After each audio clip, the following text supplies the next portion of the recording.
안녕하세요. 오늘 저희가 함께 살펴볼 자료는 마테오 복음서의 가장 마지막 부분이죠. 네, 안녕하세요. 이 부분이 마테오 복음서 전체의 대미를 장식한다고 할 수 있죠. 그렇죠. 그래서 오늘 이 구절이 왜 이렇게 중요하게 다뤄지는지, 또 다른 복음서들이랑은 어떻게 다른지, 그리고 오늘날 이걸 읽는 우리, 당신에게 주는 핵심 메시지가 뭔지 좀 깊이 파헤쳐 보려고 합니다. 좋습니다. 특히 오늘은 본문의 어떤 구조라든지 또 쓰인 단어들의 의미, 그 안에 담긴 신학적인 깊이를 좀 더 자세히 들여다보면 좋겠네요. 가톨릭적인 시각도 같이 녹여서요. 네, 맞습니다. 자, 그럼 한번 자세히 들여다볼까요? 우선 이 마지막 장면이 마테오 복음서라는 큰 그림 안에서 어디쯤 위치하는지부터 짚어보죠. 네, 그게 중요하죠. 맥락을 알아야 하니까요. 마테오 복음서를 보면 그 특징적인 구조가 있잖아요. 예수님의 긴 설교 5편, 산상 설교부터 시작해서요. 아, 네. 그 5대 설교 구조요. 확실히 예수님의 가르침에 무게를 두는 복음서죠. 네. 그런 흐름 속에서 마테오 복음서의 마무리가 좀 독특해요. 다른 복음서들과 비교해 보면요. 어떻게 다른가요? 보통 복음사가가 요약을 하거나 해설을 덧붙이는데 마테오는 부활하신 예수님의 마지막 말씀, 그 육성으로 딱 끝맺거든요. 아, 정말 그러네요. 그 자체로 뭔가 강한 여운을 남기는 것 같아요. 그렇죠. 오늘 우리가 볼 16절에서 20절이 바로 그 부활 이야기들의 어떤 정점이라고 할 수 있고요. 그 전에 천사가 여인들에게 말했잖아요.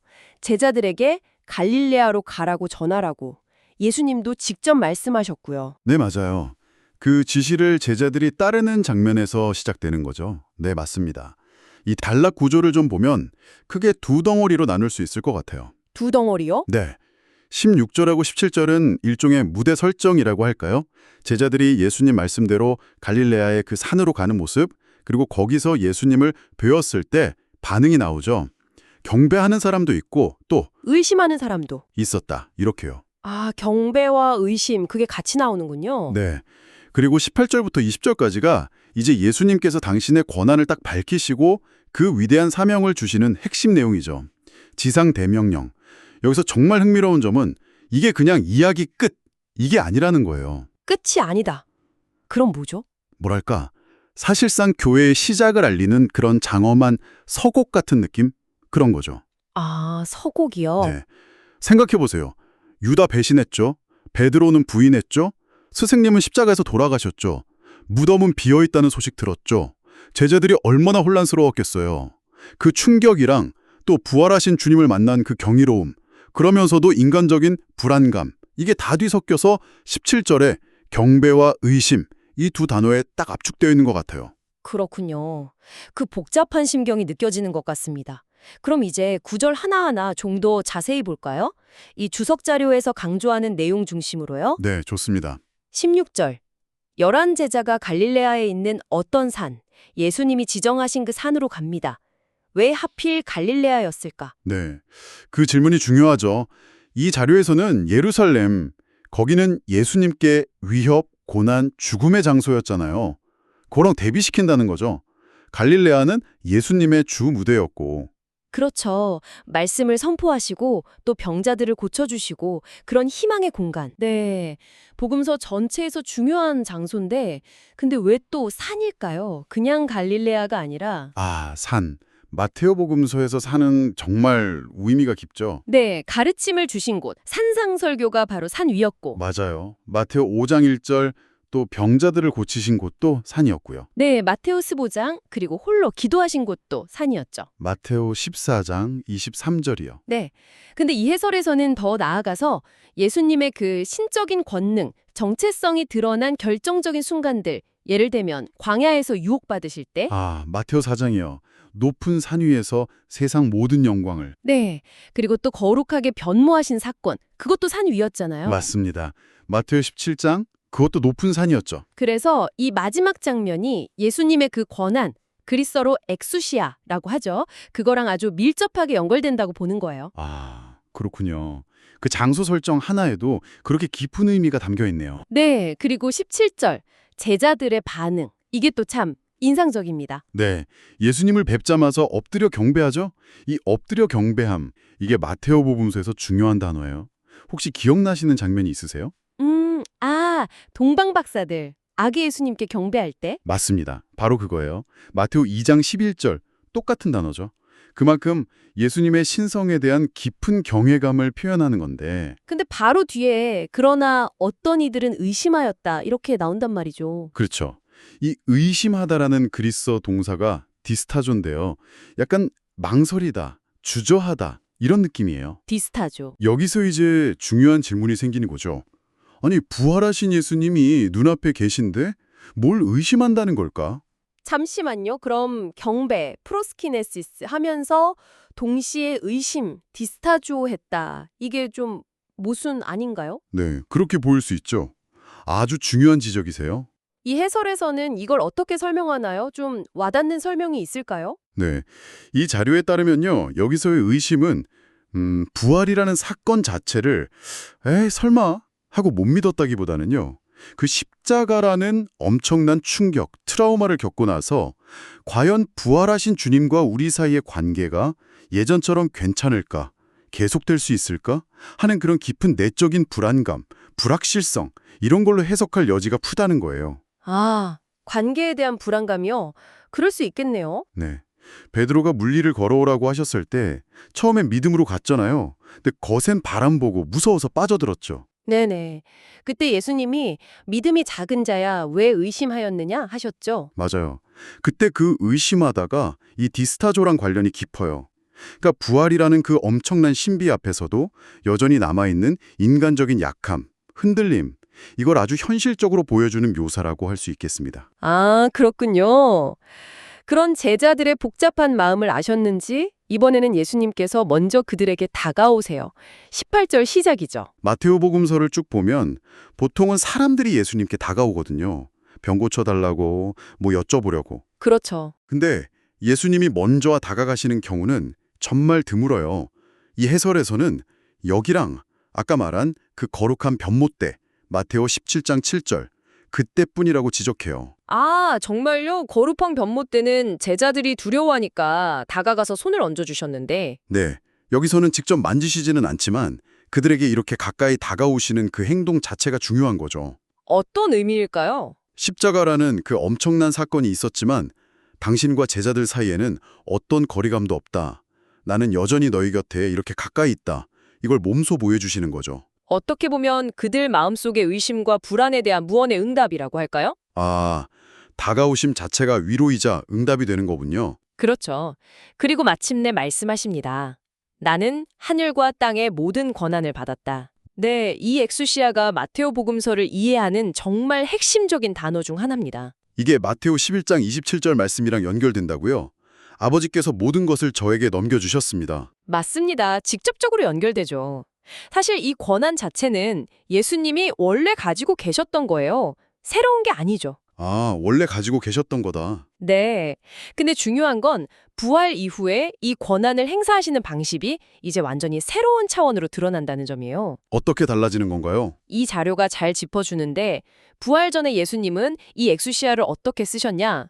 아버지 뜻에 철저히 순종하셨죠. 겟세마니 기도 생각해보세요.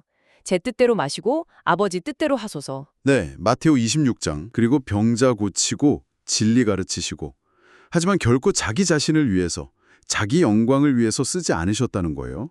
천사 군단도 부를 수 있었지만 안 부르셨잖아요. 아, 맞아요. 마테오 26장 뒷부분에 나오죠. 네. 그런데 이제 부활하신 후에는 바로 이 하늘과 땅의 모든 권한에 근거해서 제자들에게 온 세상을 향한 위대한 사명을 부여하시는 방식으로 이 권한을 행사하신다는 겁니다. 이게 달라진 점이죠. 아하, 그 권한에 근거해서 사명을 주시는 거군요. 그게 바로 19절, 20절 앞부분의 지상 대명령이고요. 정확합니다. 그러므로 너희는 가서 모든 민족들을 제자로 삼아라. 여기서 모든 민족, 이게 결정적인 전환점이네요. 그렇죠. 그전까지 예수님 활동이나 제자 파견은 주로 이스라엘 백성에게 맞춰져 있었잖아요.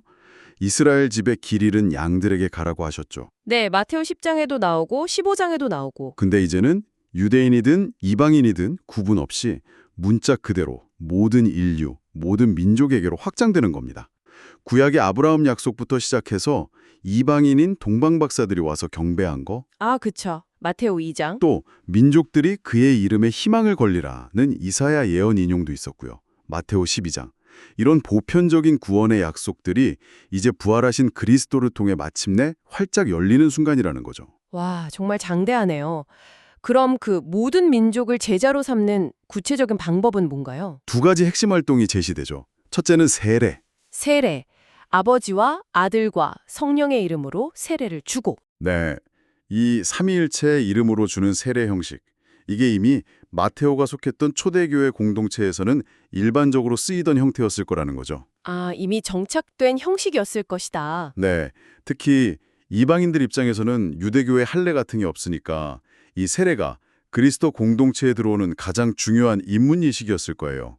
우리가 말하는 세례 성사죠. 네, 세례 성사. 그리고 두 번째 활동은 뭔가요? 두 번째는 가르침입니다. 내가 너희에게 명령한 모든 것을 가르쳐 지키게 하여라. 가르쳐 지키게 하라. 이것도 그냥 가르치는 게 아니라 지키게 하라는 거군요. 네. 그리고 이 명령이 지금 이 장면의 배경이 산이라는 것과도 연결이 돼요. 아, 또 산이군요. 네. 예수님께서 산상설교에서 하나님 나라 백성이 어떻게 살아야 하는지, 율법과 예언서의 정신을 어떻게 완성하며 살아야 하는지 가르치셨잖아요. 그렇죠. 마테오 5장부터 7장까지. 이제 제자들이 바로 그 예수님의 핵심 가르침, 그 모든 것을 온 세상에 전하고 모든 사람들이 그 말씀대로 살아가도록 이끌어야 할 책임, 이걸 받은 거예요. 와, 정말 엄청난 사명이네요. 세례를 주고 또 가르쳐 지키게 하고. 네. 그런데 이 엄청난 명령과 함께 정말 가슴 벅찬 약속이 마지막에 주어지죠. 20절 마지막 구절. 보라, 내가 세상 끝날까지 언제나 너희와 함께 있겠다. 아, 이 약속, 이게 진짜 의미하는 게 뭘까요? 그냥 힘내라, 내가 같이 있다, 이 정도 이상일 것 같은데요. 훨씬 깊죠. 이 자료가 아주 중요한 연결점을 찾아내는데 이 마지막 약속을 마테오 복음서 맨 처음으로 연결시켜요. 맨 처음이요. 어디죠? 예수님 탄생 예고 때 천사가 알려준 이름 임마누엘. 아, 임마누엘. 하느님께서 우리와 함께 계시다. 마테오 1장 23절. 바로 그거예요. 정말 놀랍지 않나요? 복음서의 시작과 끝이 하느님의 함께 계심이라는 이 주제로 완벽하게 딱 맞아떨어지는 거예요. 수미상관 구조죠. 와, 진짜 소름 돋네요. 임마누엘 약속의 성취군요, 마지막이. 그렇죠. 이 약속이야말로 제자들이 방금 받은 그 엄청난 사명을 감당할 수 있는 힘의 근원이자 가장 확실한 보증이 되는 셈입니다. 네, 그렇습니다. 이 결말 부분의 신학적인 의미를 좀 정리해보면 결국 마테오 복음서의 마지막은 끝이 아니라 새로운 시작이라는 거네요. 맞습니다. 예수님의 이야기가 이제 제자들 그리고 이걸 읽는 우리, 당신을 통해 계속 이어져야 하는 그런 교회의 시대를 여는 선언 같은 거죠. 부활하신 그리스도께서 당신의 그 엑수시아, 권한으로 제자들을 파견하시면서 당신의 이야기를 온 세상에 전하도록 위임하시는 거고요. 네. 마테오가 복음서 전체를 통해서 그려낸 예수님 모습이 뭐였나요? 그분은 하느님의 아들이시고 약속된 다윗의 자손이시고 하늘과 땅의 모든 권한을 가지신 분. 동시에 하느님과 함께 사는 삶, 하늘나라가 이 땅에서 어떻게 가능한지를 직접 보여주시고 가르치신 분. 그렇죠. 강력한 기적, 즉 표징과 권위 있는 말씀, 즉 가르침을 통해서 당신이 누구신지를 드러내신 분이죠. 아까 그 하느님께서 함께 계심, 임마누엘 주제가 복음서 전체를 관통한다고 하셨는데 그 관점에서 보면 이 마지막 약속에 더 깊이 와닿네요. 네. 이 해설에서도 그 점을 강조해요. 창조 때부터 시작해서 이집트 탈출, 이스라엘 민족과의 계약, 구약 전체를 통해 하느님은 계속 당신 백성과 함께 하셨잖아요. 네, 그 역사가 마침내 예수 그리스도, 임마누엘 안에서 절정에 이르렀다. 그렇죠. 그리고 예수님의 십자가 죽음과 부활은 그분의 사명을 궁극적으로 확증했을 뿐만 아니라 이전에는 율법 밖에 있다고 여겨졌던 이방인들까지도 예를 들면 그 십자가 아래서 참으로 이분은 하느님의 아드님이셨다고 고백했던 백인대장 같은 사람들. 아, 마테오 27장 54절이요? 네. 그런 모든 사람에게 하느님의 구원과 그분의 함께 계심, 그 현존이 활짝 열렸다는 것을 보여준 극적인 사건이 된 거죠. 그렇군요. 정말 모든 민족을 향한 길이 열린 거네요. 바로 그 지점입니다. 예수님을 직접 보고 듣고 만지며 함께 살았던 그 제자들이 이제 부활하신 주님에게서 받은 그 권능으로 그들의 개인적인 체험을 넘어서는 거죠. 넘어서서. 네. 세례성사와 가르침이라는 이 구체적인 교회의 실천을 통해서 그 경험을 모든 민족에게 보편적으로 나누어 줄 사명을 받은 겁니다. 이건 단순히 복음을 전파하는 걸 넘어서는 거네요. 그렇죠. 예수님의 삶과 가르침을 기초로 하는 전 세계적인 공동체, 즉 교회를 세우라는 과업인 거예요. 정말 어마어마한 과업인데 그 힘은 어디서 오느냐? 바로 그 마지막 약속이죠. 내가 세상 끝날까지 언제나 너희와 함께 있겠다. 이것이 유일하고도 확실한 근거입니다. 이걸 더 큰 그림과 연결해 보면 이 약속은 창조 때부터 시작해서 구원 역사 전체를 꿰뚫은 하느님의 변함없는 함께 계심, 그것의 최종적인 확인이자 보증인 셈이죠. 어쩌면 마테오 복음서 자체가 그 하느님 현존 이야기의 한 부분이라고 할 수도 있겠네요. 맞습니다. 그리고 그 이야기는 지금 이 복음서를 읽고 듣는 당신에게로 이어지는 거예요. 당신 역시 예수님의 이야기를 전하고 그분의 현존 안에서 그 가르침대로 살아가도록 부름받은 오늘날의 제자라는 사실을 깨닫게 하는 거죠. 네. 오늘 마테오 복음서의 이 마지막, 그러면서도 새로운 시작을 알리는 구절을 당신과 함께 깊이 살펴보면서 정말 많은 것을 다시 생각하게 됩니다. 마테오 복음서만의 독특한 마무리 방식이 주는 의미, 또 부활하신 그리스도의 그 절대적인 권한, 엑수시아에 뿌리둔 교회의 보편적 사명. 네, 그리고 모든 민족을 제자로 삼는 핵심 활동으로서 세례성사와 가르침의 중요성. 그리고 무엇보다도 세상 끝날까지 언제나 너희와 함께 있겠다는 그 임마누엘의 약속이 주는 깊은 위로와 힘까지. 네, 정말 풍성한 시간이었네요. 네, 오늘 나눈 이야기들을 바탕으로 마지막으로 이런 성찰 질문을 당신께 한번 던져보고 싶어요. 네, 어떤 질문인가요? 제자들 중에 일부는 여전히 의심하는 상태에 있었잖아요. 그런데도 불구하고 이 엄청난 세계 선교의 사명을 받았다는 점, 이걸 한번 곰곰이 생각해 볼 때요. 이게 과연 우리가 신앙 안에서 활동하는 데 필요한 믿음의 본질에 대해서, 그리고 어쩌면 이렇게 부족하고 연약한 우리에게 당신의 위대한 일을 맡기시고 또 가능하게 하시는 하느님 은총의 신비에 대해서 무엇을 말해주고 있을까요? 의심하는 이들에게도 맡겨진 사명, 그리고 그 안에서 역사하시는 하느님의 은총. 네, 혼자 조용히 묵상해 보시면 참 좋을 것 같은 깊은 질문인 것 같습니다.